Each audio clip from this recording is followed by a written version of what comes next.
जय श्री राम। मैंने पिछली बार एक आई थिंक मन की बात में ये रेफ़र किया था कि कुछ हेल्थ इश्यूज से मैं अभी गुज़र रही हूँ, तो उसमें से एक इरिटेबल बाउल सिंड्रोम है जिसकी वजह से the gas can collect in any part of the body and causes a lot of pain. Sorry, मैं ज़्यादा इंग्लिश में बात करने का मुझे आदत है। मैं कोई तड़ी नहीं मार रही हूँ, पर मैं इंग्लिश में ही बात करूँगी। कोशिश करूँगी कि हिंदी में बात करूँ। तो वो जैसे यहाँ मेरे शोल्डर में रहता है दर्द, और it's like really really painful. मैं जितना कोशिश, मैं फिर भी अपना काम करती रहती हूँ क्योंकि हनुमान जी की ताकत है साथ में, और अपने मन को बताती रहती हूँ कि this shell also pass and one day I am going get out of it. तो जैसे मेरा मंदिर है घर में, वो काफ़ी टाइम से ख़राब पड़ा था। मैं रोज़ कहती थी नहीं, मैं कल ठीक करूँगी, and the pain will not go away.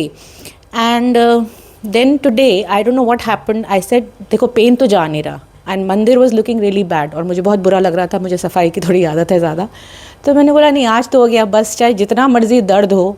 मैंने राम का नाम लिया, हनुमान जी का नाम लिया, डीप ब्रेथ्स किए, और एक एक करके चीज़ निकालती गई मंदिर से, उसको साफ़ किया, उसको सजाया। और मुझे इसके बाद इतनी सेंस ऑफ अकम्पलिशमेंट लगी कि हनुमान जी कि आप कितनी मेरी मदद करते हो। दूसरा, मेरा बालकनी का जो गार्डन है वो मैं देख रही थी पहले तो खुद ही, लेकिन because of the shoulder pain मैं नहीं देख पा रही थी, और वो बहुत ख़राब हो गया था, बहुत, मतलब it was really in bad shape. तो अगेन मैं रोज़ अपने कभी हस्बैंड को बोलूँ, कभी अपनी मम्मी को बोलूँ माली का इंतज़ाम कर दो, कुछ ना कुछ चलता जा रहा था और माली नहीं आ रहा था। एंड देन उनकी ही दिशा है ये, मैं कहूँगी।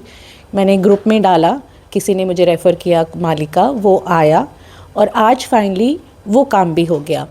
तो मेरी ये दो एग्जाम्पल्स आपको बताने का रीज़न ये है कि अगर आप ठान लें कुछ भी करने का, तो अगर आपकी फ़िज़िकल हेल्थ अच्छी नहीं भी है, तो भी अगर आप मेंटली स्ट्रॉन्ग हैं तो you can get out of that situation.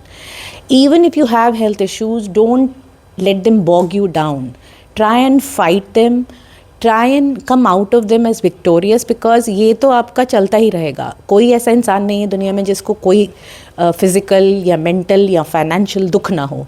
तो अपने आप को स्ट्रॉन्ग करिए, हनुमान चालीसा रोज़ पढ़िए जैसे कि मैं कहती हूँ, और इन लिमिटेशन से बाहर निकलिए। मैं ऐसा हूँ, मैं मोटी हूँ, मैं पतली हूँ, मैं काली हूँ, मैं गोरी हूँ, मैं ऐसी हूँ, इनसे बाहर निकलिए, बिकॉज ये आपको ज़िंदगी भर तंग करने वाले हैं। खुश रहिए, डांस करिए। I swear, even if you are the poorest of I mean I don't know कौन कैटेगरी के, मैं तो कैटेगराइज नहीं कर रही, पर अगर आप अपने आप को गरीब मानते हैं या जो भी मानते हैं, तो आप उससे निकलिए और इन्जॉय करिए लाइफ को, मैनिफेस्ट करिए, क्योंकि जो आपका माइंड सोचेगा वैसा ही भगवान कहेगा।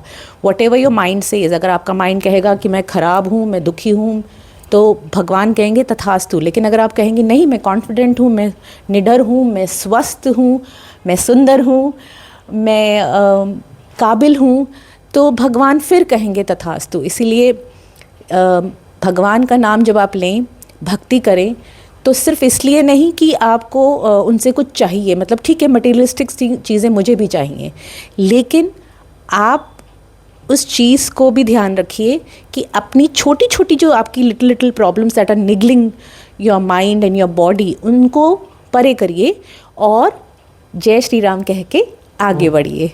Thank you.